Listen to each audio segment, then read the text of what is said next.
Welcome to Discuss With Us podcast, where we are unpacking the world through a Christian lens. I am your host, Darcy Durkowski, along with my husband, Brian, and our intention is to pose topics, trending and otherwise, and unpack them with the help of some research, insights from our different backgrounds, and even some listener input in a way that is thought-provoking and entertaining. So get comfortable, grab your favorite beverage, and discuss with us.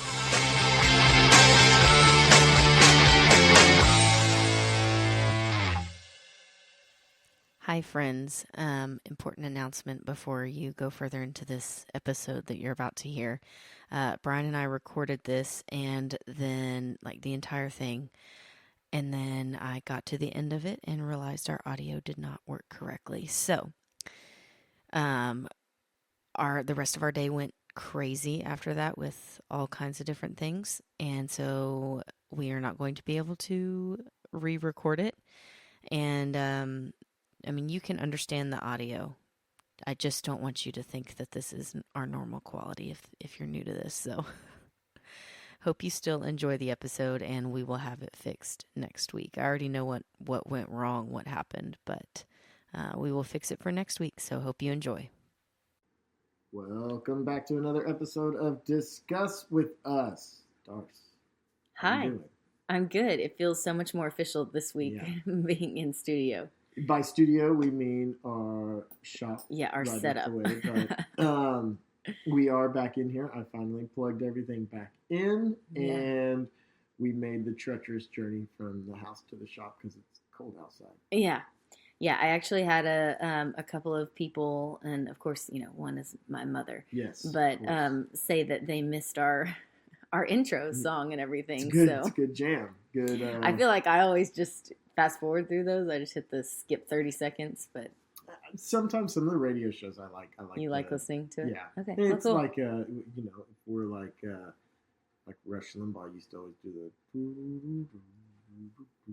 the it's like part of the show. So we're just glad to hear people like it. Yeah. Synonymous with us now. I guess so. Okay, so this week our topic is New Year goals, which we're actively, I guess, a couple of weeks into. Although I do feel like January 1st Half is. Of us are already done with them. Yeah, January 1st is. I feel like only hardcore people start that day. I feel like most everybody else. It was the middle of a week; it didn't count. Yeah, exactly. And so that following Monday, I think, was the 6th. Which I feel like is when a lot of people started off. So maybe you're only a weekend at this point. Yeah. But we wanted to discuss New Year goals, and then kind of specifically one of our primary goals, because I feel like everybody has a handful. We all do the same things pretty much. Yeah. You have like a handful of things that you want to be better at in 2025, but you really probably have a primary goal or one that you're putting more of your focus and efforts on. And for us this year, that is kind of financial based. And so we'll get to that. We'll leave that one for last because we'll dig in a little deeper on that one. So, Brian, what are your New Year goals? Same ones I always do. Hey, I'm going to carve out more time and work out more, which will make me healthier. And we're trying intermittent fasting for the first time, so I'm really hungry right now. Yeah, very hungry. That maybe spend some more time musically or something like that. Just all the same stuff you always say. It is a good. I do appreciate New Year. Like some people are like, oh, it's not New Year, new me. Like I do what I want and change when I want. And I do get that some people are like that. For me, I need the world to remind me that it's a good time to reset. This is also hard because I can't help but I remember a lot of things. And so we're getting close to our 1-year anniversary. Yes. And one of our first ones, I guess maybe it was our first full one, I think was Lent, right? Mm-hmm. Yeah. And so people, we are close to that again. Don't know how we're going to do another episode on it without saying the same things. But if you didn't listen, that's a good one because it's very similar. And I just remember talking about how New Year's resolutions are They a usually, failure for me. well, Which yeah, is we true. just are usually more My New Year's focused. resolution starts with Lent, typically. It's Yeah, just what I it's guess the truth. that is true. You're only a couple months in. It's technically still the first quarter, so it's Yeah. okay.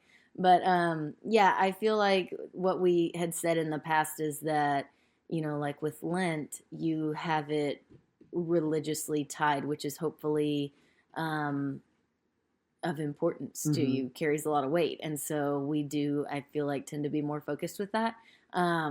But for the point of this discussion, and this is something I've tried to be mindful of when thinking about my New Year's goals, um, is this something that is purely selfish, which I get, and those are Yes. okay, or is it going to serve like what God would have for me in the end? And in that way, I feel like you can stay grounded. I always try to do it. Right. But New Year's usually doesn't work pretty well. So I mean, okay, you listed some, like, Yeah, just the basics. Mm-hmm. So mine is, of course, dieting, and like you mentioned, we're trying intermittent fasting, and we're trying for 2 weeks, and we're gonna see. We're if gonna anything see. Happens. Yeah. I've read good things, and it's kind of in alignment with some of the things that I would like to, quote unquote, I don't know, fix or kickstart for my body. So it's very ironic because most of the time I don't even want breakfast, and so the day that we can't have breakfast, yeah, that's all I want to do is eat now. I know. But we'll see how it goes. So that's something that we're gonna give a go. But either way, even if the intermittent fasting isn't for us, just in general, trying to what's the term I'm looking for? Like, bridle my diet a little bit. Oh, okay. Yeah, like that one. And then another, like, kind of specific one for me going into 2025 is that you and I are pretty good about meal planning, and I want to, more often than not, have the kids' meals align with ours. Yes, that's a good idea. And so we have put a little more effort into our meal planning, and not saying we won't have to tweak some things, or, that they will just always turn their nose up at kale and stuff when I'm going to eat it. Mm-hmm. But actually, I don't know. Dylan likes kale, so we'll see. 1 for 3. Yeah. So just I know it's not going to happen 100% of the time. That's just, I'm giving myself grace on that. But more often than not, I would like for our suppers to be the same. So that's something I'm going to put a little more effort towards. And then for the podcast specifically, I've talked a little about, goals with it. And I do think that having been a year in, we've got some ideas on how to kind of break it out, when we are going to need a full break, when we can kind of do some of the reflection style episodes like we did for Advent and stuff, and just how that'll all go. So I think we have it mapped out pretty well. And then I do, one of our goals is always to get more listener input. So that will be at the forefront of everything that we try to do. But additionally, I started towards the end of the year, last year, I started doing like an email subscription, which is, totally free. It's not like I'm charging anybody for it, but and right now, more times than not, it's just letting you know a new episode has dropped, and usually giving a little photo content. Fancy. Yeah. But I am going to try to get something out to subscribers that's slightly more exclusive, or maybe a little more in depth on something that we discussed, or some additional content for You got a lot of lofty goals, don't you? subscribers.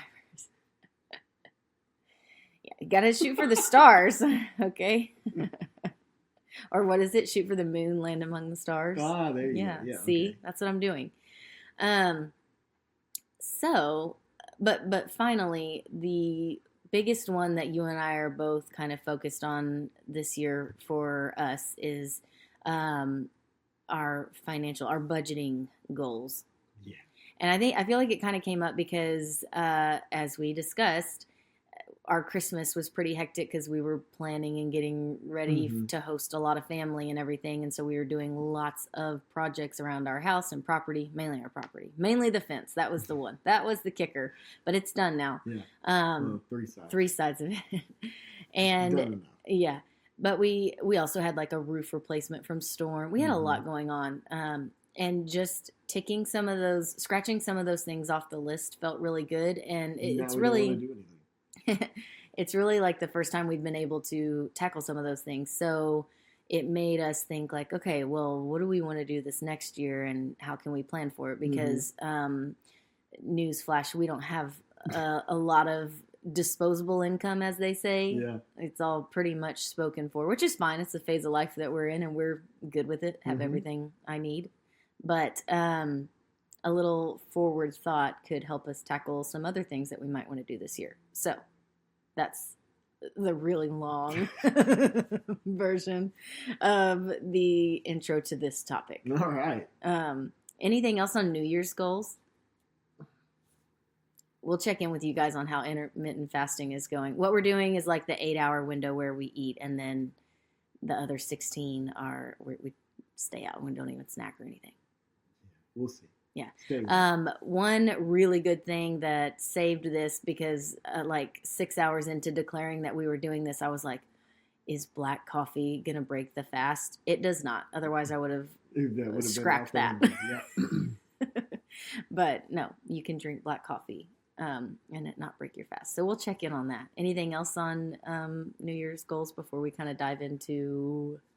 No, I don't ever get so stuck on New Year's goals. I'm the kind who just week to week I come up with new goals, and then some stick, some don't. So yeah, that's fair.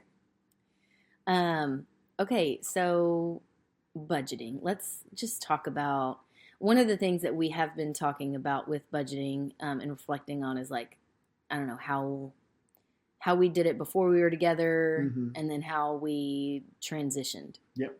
How did you budget before me, Brian? I didn't. It's ironic because I'm somewhat good with money. I at least know where it's going and stuff. But as a single person, I was not. I lived day to day, check to check, just money here, money there. No, I didn't like looking at my bank account. I was one of those. I was just, I either have money or I don't. Just did the basics of it, made sure my bills were covered, and just bachelored it as best I could. I was good with money. You had to be. When I was single, because I knew all my own bills. I knew what I was going to spend and everything. And so each week when I got paid, I would just do the math on my paycheck minus what bills were going to be coming out that week, and then I would move everything else to savings. Yeah, I never did that. I never did that. I try to do that sometimes with Isn't it? But it's there's too complicated. Yeah. Well, yeah, there's too many additional factors in our life now, but I do still try to somewhat do that. But like I said, we just, I don't have near the disposable income that I did when I was single either. Yeah, I guess the only thing I will say is like, I never would use like a credit card for anything.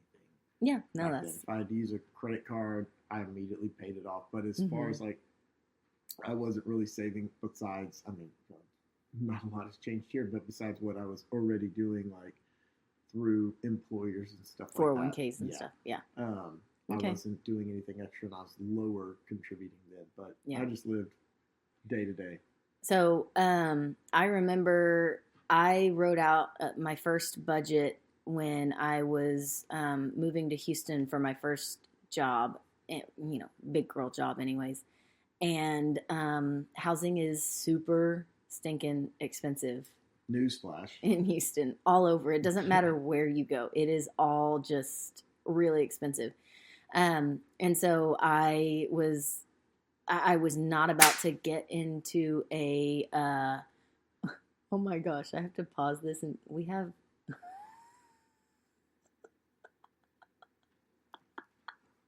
what just happened? Okay, so we have a new barn cat, and we, like, in our shop, and she just, that hole had to be there, right? Yeah, it's like a perfect square. Must have been a knockout for like a wire, but she just, the piece of the sheetrock just fell She pushed her paw through. Okay, well, she left now, so she's being shy. That was interesting. What was I saying? We're leaving this in. You were talking about Houston. Okay, yeah. So every dollar had to be accounted for because I wanted to make sure that I wasn't going to get myself in a position where I couldn't afford my rent. So that was the first time that I wrote out all my bills. And I kind of lived by that wherever I went after that, rewriting that budget. But my first real experience with being even more hardcore than that and just really making sure I was accounting for every dollar was when I got ready to buy my first house.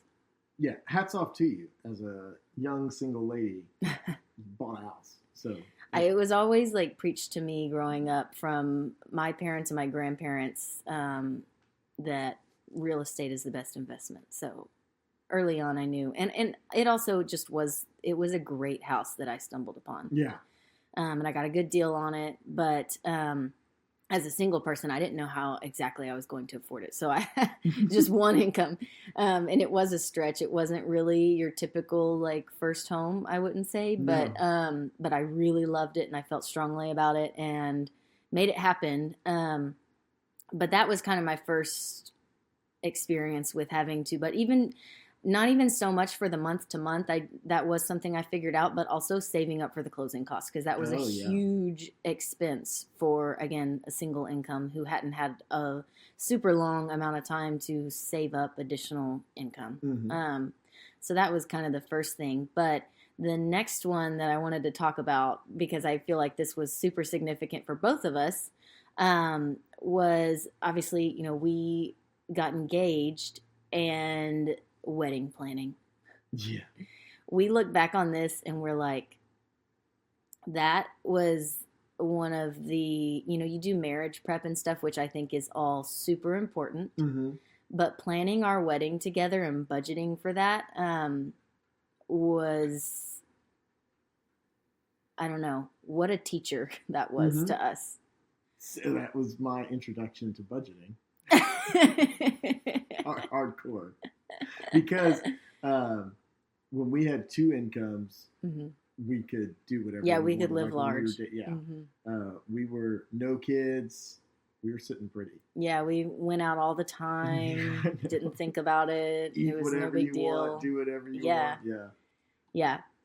Which is good that we did that because that's not in our foreseeable future. Go to playoff games, sit right on the field. Yeah. No, it was a good time. Yeah, it was a good time. Cheers to that.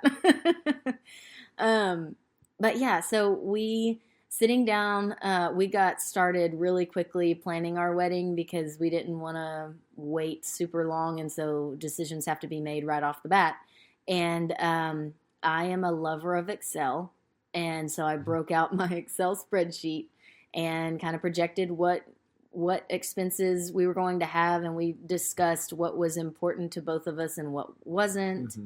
The size party that we were going to throw, and this is all not to say that we didn't have help from both of our parents contributed in a couple of different ways, but we were in the driver's seat of budgeting for that. Yeah, including what they were going to contribute, but no, even if people give you help, you got to figure out how to designate that. Yeah.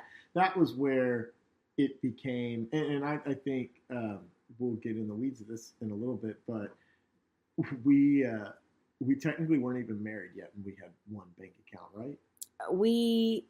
I want to say we merged bank accounts either right before or right after. I think maybe it was before. I think you're probably right. But it wasn't long before. But yeah, we did. Yeah, and it wasn't the whole time we were engaged. But at some point, I remember we did it because we. I want to say it was like a month or two before the wedding because we were. When all the payouts were coming, because that was the thing. Yes. Some of the stuff we were just buying, but we were also having to accumulate for all the day of. Yeah, we were saving, and that was.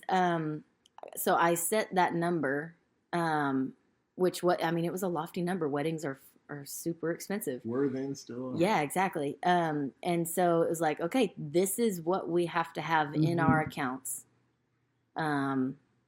the day before the wedding. Yeah. And this is the time that we have to get there. And so we would build up. So that was the first thing that, for me, you had already been doing it. But it was, I don't know if this happened for you, but for me, it was, like I said, I was one of those, I was like, oh, I don't want to look at the bank account. We had to look at that sucker like multiple times a day, like both of us. Yeah. I guess that's what happened. I think because I was at Chase, and so some of my things were easier to pay with. So and it worked out better for me that this happened. But like, I basically couldn't be selfish anymore in a lot of ways. Like things that I would just normally not think twice about, like, oh, hey, I want that golf club. Or, yeah, we're behind on guitar. Yeah. I'm just gonna go get that. And now I couldn't do that. Now it had to be like, hey, do we have money for this? And the answer was always no. But especially that time of life. And so, like I'm saying, think back. We'd literally gone to the AL Championship. Yeah. Didn't think twice about, like, whatever the tickets are, we're going. Yeah. And that was great. And then we fast forward a couple months, and now it's like, you're going to buy a tabletop decoration, and so we have no money till the end of the week. Yeah, exactly. But it was a great crash course on one of the greatest things that happened, because it was you have the stress of the wedding. Yes. You have the stress of the money, and you have the stress of now we both have to make these decisions together. Yeah, and that's what I was going to say, is it was a great crash course in budgeting, but more so than that, it was like a crash course for marriage. Yeah. Because to your point, you had and that's just the money factor. We had other things going on. Alongside it, yeah. But there's so much that you're selfish in before that you have to then be transparent about and communicate with your partner about. That sounds like something you read. No, it's just a note I made. Because I think one of the things that budgets make you do is they make you be realistic and transparent, obviously if you're in some kind of marriage, and communicative, because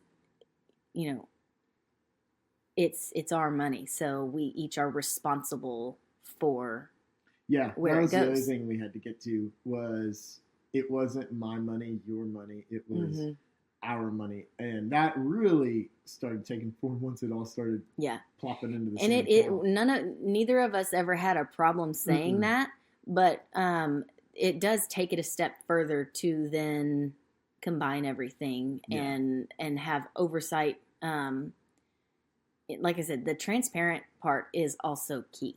Yes. And I hear about couples all the time who have like separate stuff, and we still have a separate account, but for us, we really appreciated getting it all under one roof. Yeah, I almost think we're more abnormal today having one. I think a lot of people. Well, we were talking about this the other day. Have two now? Yeah, our parents' generation, I think, just always had one, and especially our grandparents' generation, because they got married so early. Well, and there was a typically. lot of single house incomes. And there was a lot of single house incomes, and so you did just have one account. But for us, people are getting married later and later now, and so you've already had, just like I just said, I moved to Houston. I bought my own house before you and I even got together. So, of course, I had my own things. And you had your own things. Now. Like back then, that's true too. That was the thing we were saying. Like, who's paying the Netflix account? Who's paying Hulu? And they're all hooked up to cards. Because remember, it wasn't as simple as we thought to just combine.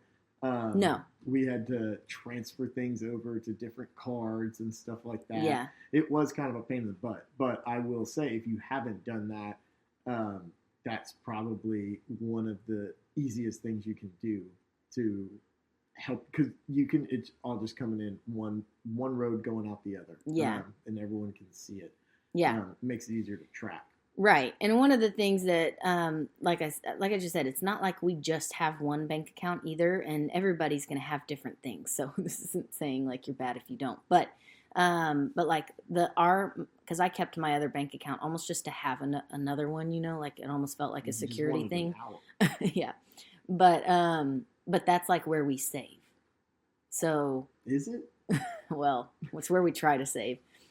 But I guess the key is that all of our bills come out of one. Mm-hmm. I think that's the main thing we're getting at there. But okay, so yeah, wedding planning was a crash course. The other thing with that okay. that I was going to say, because we were talking about this the other night.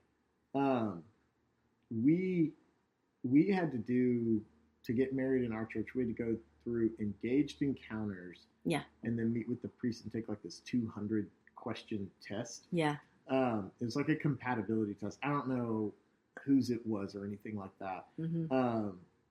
It would be fun to find that again and see if it was the same. But anyways, some of you may not have done that, but it asked, and you're engaged right now. So like when you do all this, and it was asking all kinds of things, like some really personal questions, but it was even like, who's going to pay the bills? Yeah. Who's going to do this?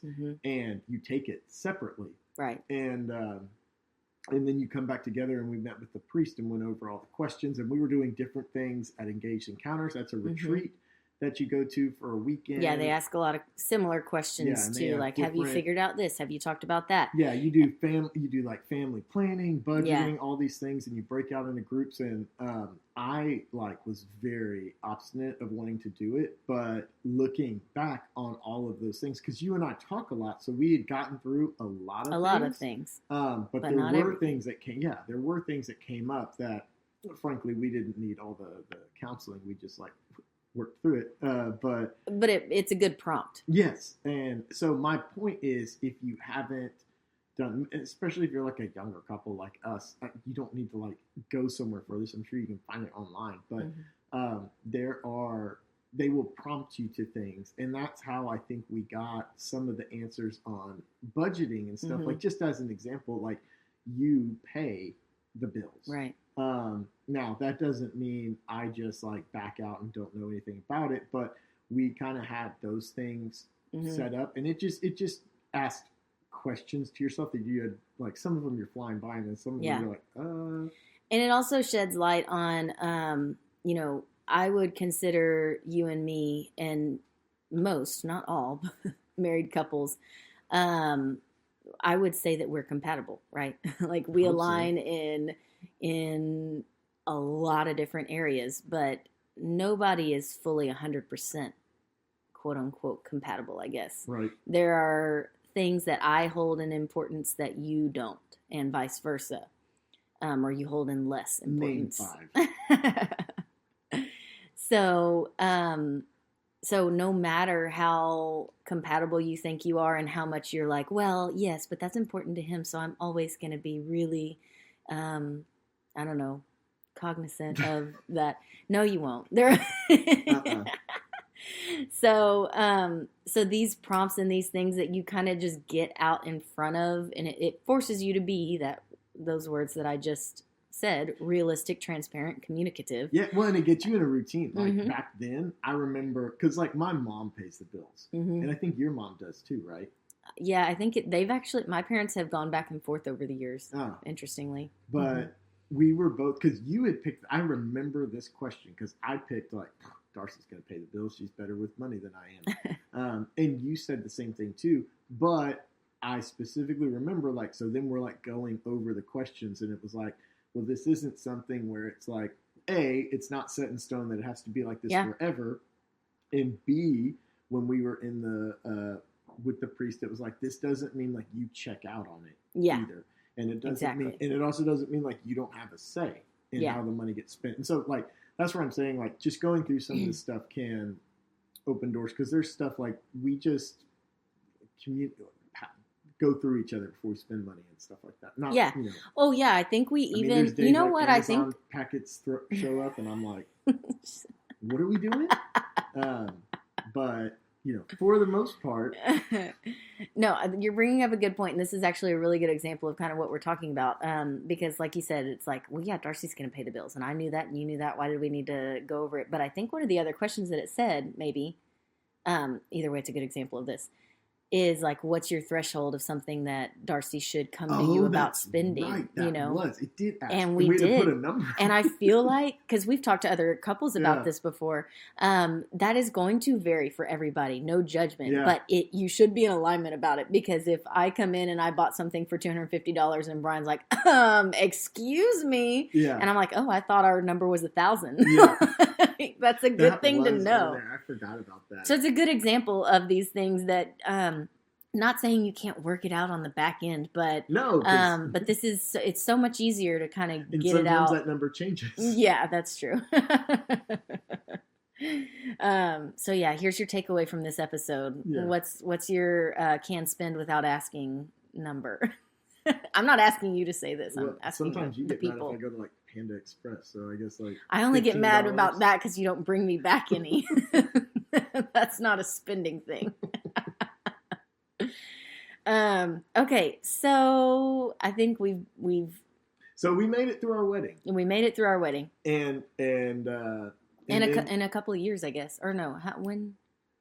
Yeah, it was about a couple of years. I was like 2. Yeah, we had a kid, and so then that was the next thing. And frankly, this part's easy. Like budgeting for one kid, really, because we're at that same house, it didn't really change a lot. We made it through the wedding, and we were on a good pace then, because with all the planning and stuff we went through, we were able to come out the other side in like less than 6 months after our wedding. Like every credit card was zeroed back out and everything, or at least manageable. I don't know where it was, but where things really changed for us was when we moved out here.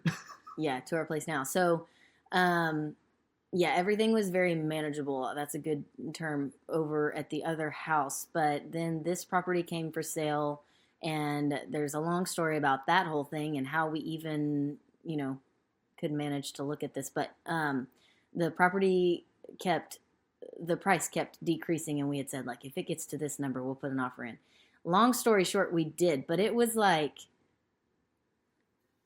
double. Yeah, it was like Stretch Armstrong stretching to move out here. And so beyond just like it caused us to not only say it took our wedding planning to the next step. Well, because we knew if we can make this happen, we are going to be house poor for a while. So out came the spreadsheets. Yeah, so out came my handy dandy spreadsheets, because I really felt strongly, and you did too. Yeah, because we wanted to move here. We wanted to move here. And so it's like, how are we going to make this work? Is this, what are we biting off? Doable? Is it doable? But not only that, because what we're getting at here is we ended up doing a 5-year budget. Yeah. And that was the big thing that I wanted to talk about with this, because I think I don't know that everybody does this type of thing, and also it just came up because it's been 5 years, and so we sat down to do another. That's where all this came from. So, like I said, we knew we were going to be quote unquote house poor.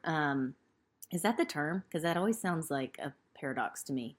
I think it's what it is. What I'm getting at is we weren't going to have a lot of money left over after mortgage. But it was worth it to us if we could get it. But we were like, how long is that going to can we do last? This for long? Because our situation, I'm sharing a lot here, but we've got we needed to get the ag exemption back in place on this property. It was lost. And so it's a significant decrease in taxes after 5 years. And so we were like, is it going to be a whole 5 years that we're like super poor? Marker. And so we set out a budget, and I'll just kind of like detail how we did it, because I'd love to say just one of our listeners was super enthralled with this, but it's my mom that was like, you should detail how you do your 5-year budget. Okay. So I got out my handy dandy Excel spreadsheet, and there are undoubtedly apps that can do this. And I know of one that I tried out and didn't really like it. But anyways, there's stuff out there, different ways you can do this. But what I did is I broke out a spreadsheet that had a month's worth of days listed out, 1 to 31. And we listed out and went through, backtracked through the last few months so that we wouldn't miss anything, because this is how down to the wire it was. And made sure that all of our bills were accounted for and in that budget. And so that in itself is a great practice. But the thing that I think took it a step further is I wanted to see, I laid the cost in of each bill on the day that it was going to come out. Because one of my concerns was, I know that the numbers are shaking out that we can afford this, but is it going to be one of those things where, it's not actually feasible because all of these bills come out of the month we have no money. Yeah, exactly. So I did a column for our bills. I did a column for each of our incomes. And, Brian gets paid twice monthly. I get paid every week. So I broke it out as best I could to show that for our incomes. And then I put our bills in on each day that they come out.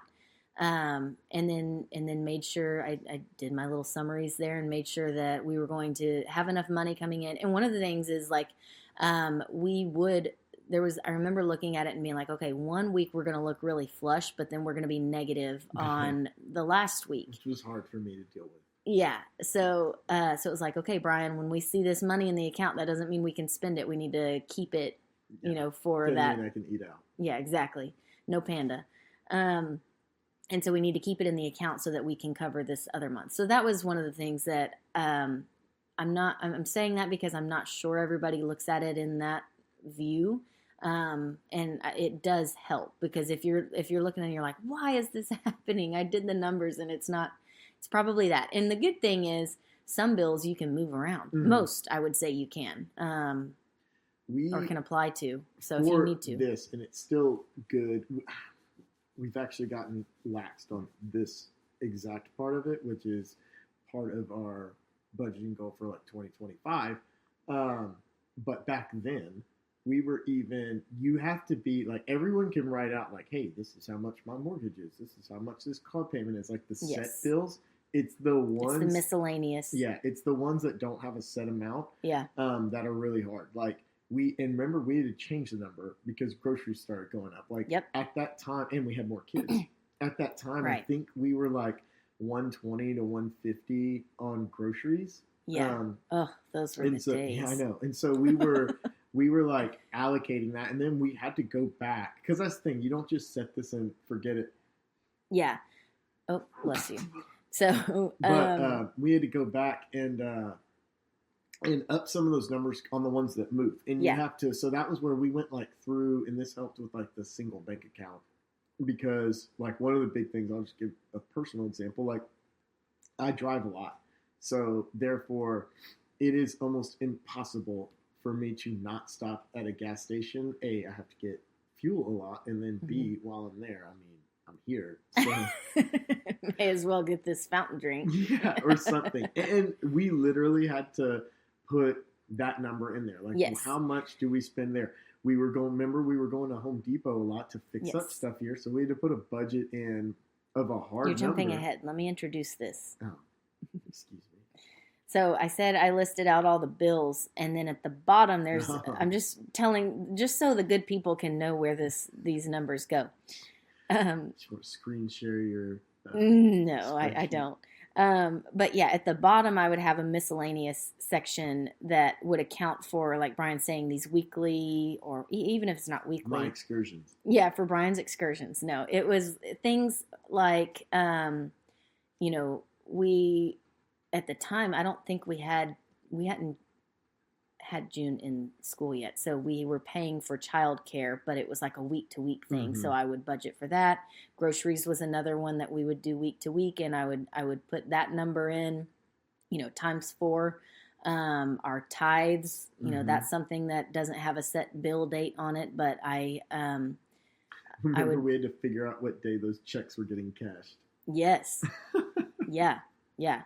So so I figured all that in, and then like Brian said, Home Depot trips. I know we live in an old house and we're just moving in, so it's like we're gonna have things that we're going to Mm-hmm. Home Depot for. Try to figure in some of that money, and try to account for every dollar beyond just what the bills say are coming out. There's other things.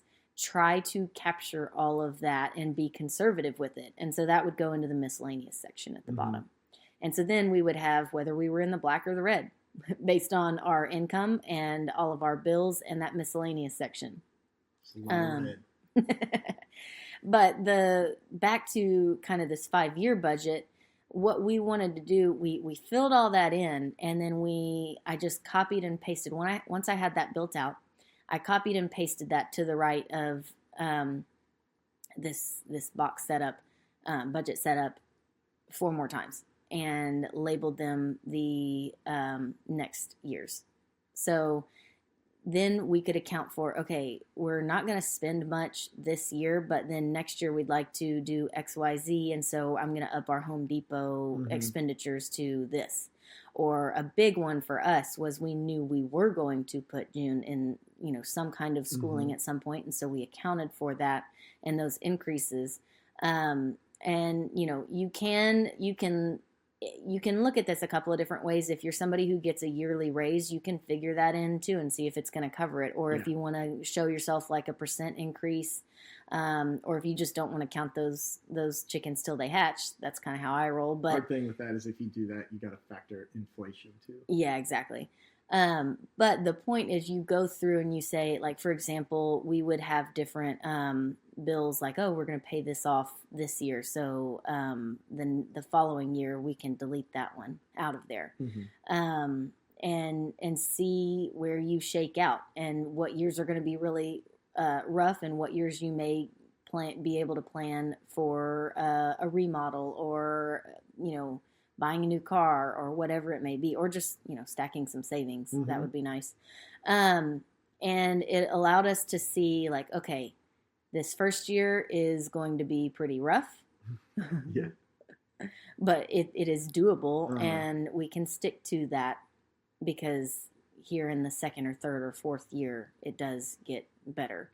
Or these things are going to change. Or, at that point, you may look at it and say, I don't think I can do that. Let me look for a part-time job to give us a little more room. But it just helps you not only plan for 2025, but what's it going to look like out in front of 2025, and what are the things that we should budget for, plan for, what do we want to do?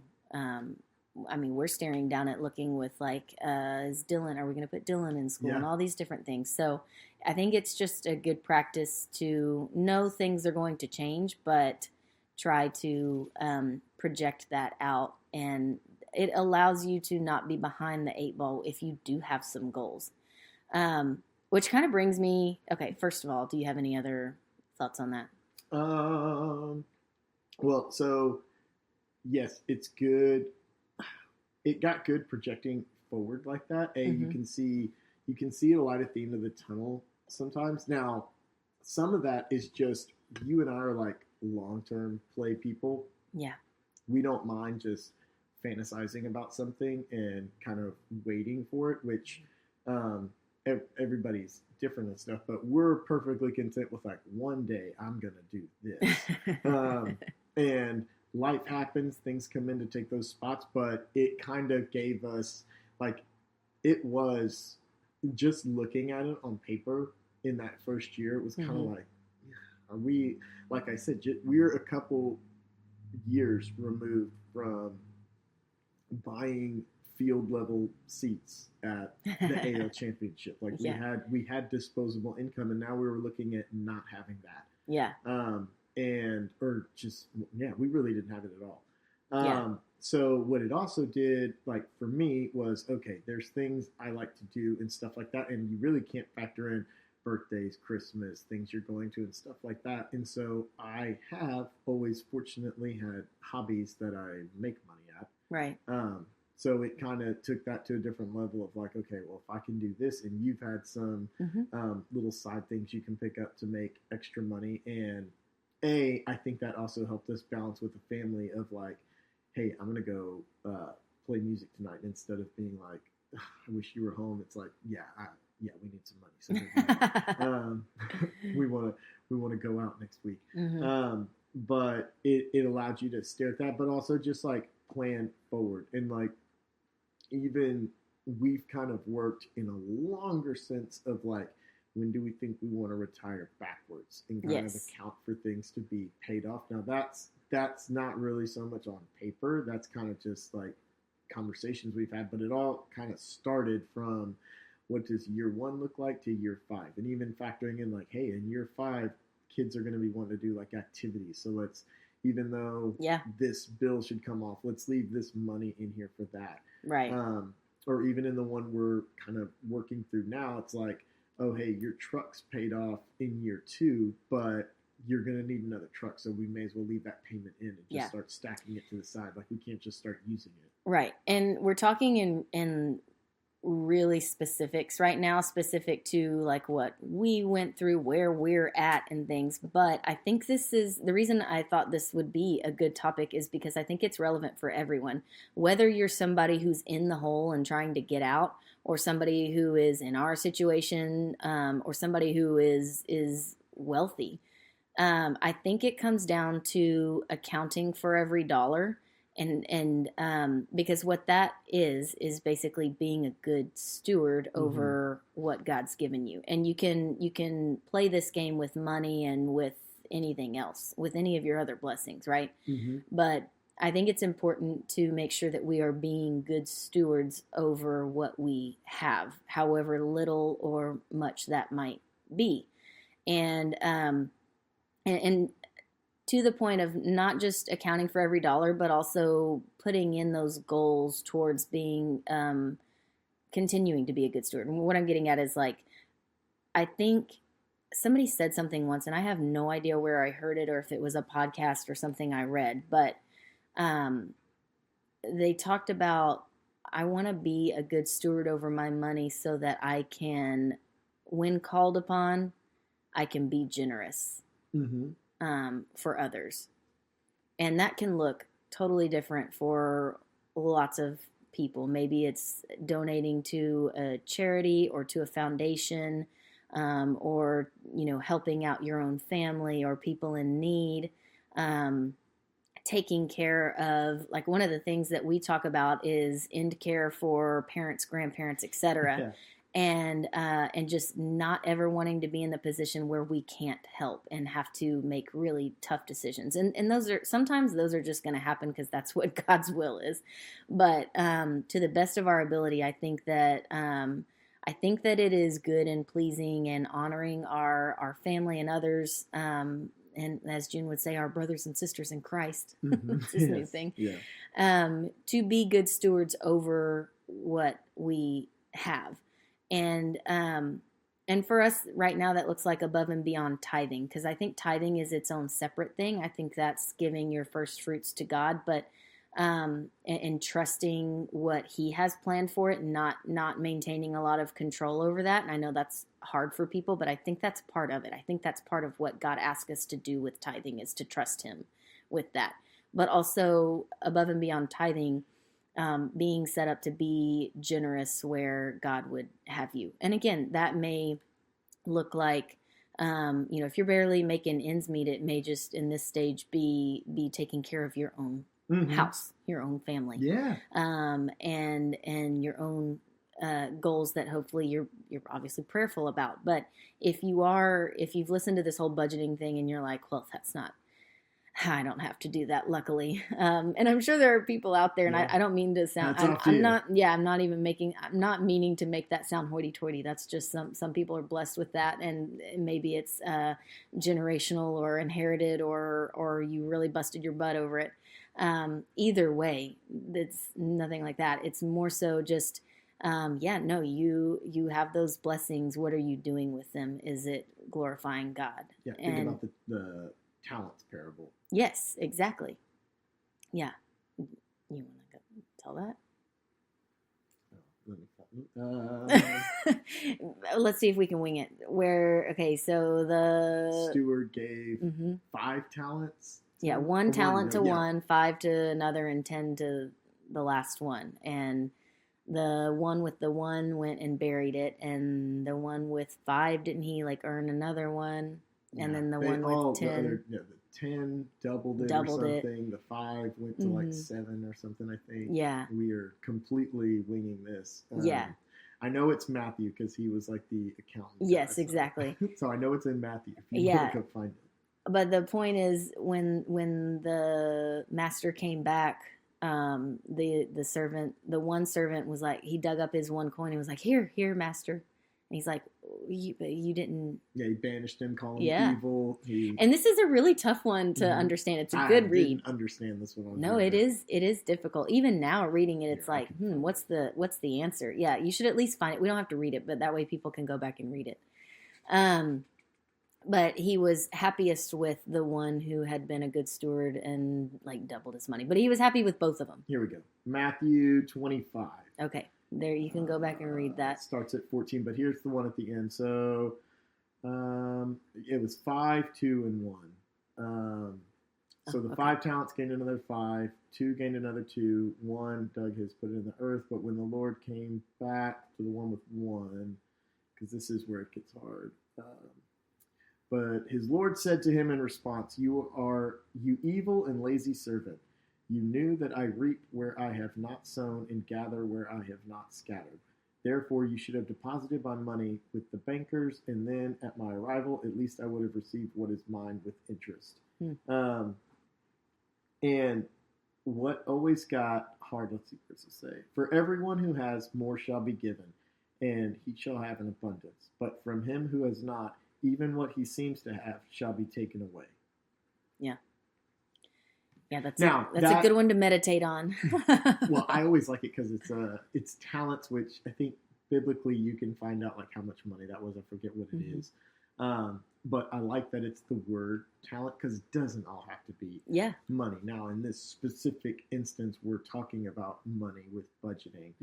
So we'll keep it on that. But you bring up a really good point. Yeah, but I don't it doesn't all just that in the parable. I don't think that's all what it completely means. But for us, even when you don't have extra money, there's probably something you can be doing to help manage your money. And if you have money in abundance, what else are you doing with it? Don't just dig a hole in the earth. No, you make a really good point because there might be somebody listening who's like trying to dig out of a hole and they're like, oh, I guess I'm not of any use to God right now. That's not the case at all either. Exactly. The whole point is kind of, I keep saying like take account every dollar, but really it's like taking responsibility for whatever you have and knowing, being a good steward of it, which means knowing where it's going and what you're investing in, whether it be money or time or whatever. So, okay. And we should have probably said this in the beginning. We know what Dave Ramsey says. And we just pick and choose what we listen to. Yeah. There's a lot of good. There's a balance there. Yeah. If you need somebody with real tough love, go listen to Dave Ramsey because what he says works. It absolutely works. Yeah, but we wouldn't be here doing this if we did either. Yeah, exactly. I think there's we always say there's like what Ramsey says and then there's real world, and we try to like and I like I said, I think everything that he says works and is true. But what I think is sometimes less accounted for, which makes sense because it's what he makes his money on, right? Yeah. But is less accounted for would be quality and stages of life. Like I always say, the kids are only kids for a little bit. So anyway, any other thoughts on budgeting, New Year goals? No, I'm just hungry. I know we're hungry, so we'll check back in with you guys. I don't know. I have a couple of floating topics around, so I'm not sure exactly what we'll do for next week, but if you don't already, and actually I should say this because we do have, I think judging by the analytics, some new listeners that came in during the Advent nice reflections and stuff. So Welcome if this is your first topic to be diving into. I know we covered Feast of the Epiphany, but still. If you aren't already, go follow us. Without the intro music. Yeah, exactly. This is official. This is really official. If you aren't already, go follow us on social media. Our Facebook is just Discuss With Us, and our Instagram is, oh, bother. Okay, at discuss_with us. Yes. Yeah. All right, so. Like, share, tell all your friends. Okay. As we have unpacked our budget. Yeah, probably shared too much. Discuss.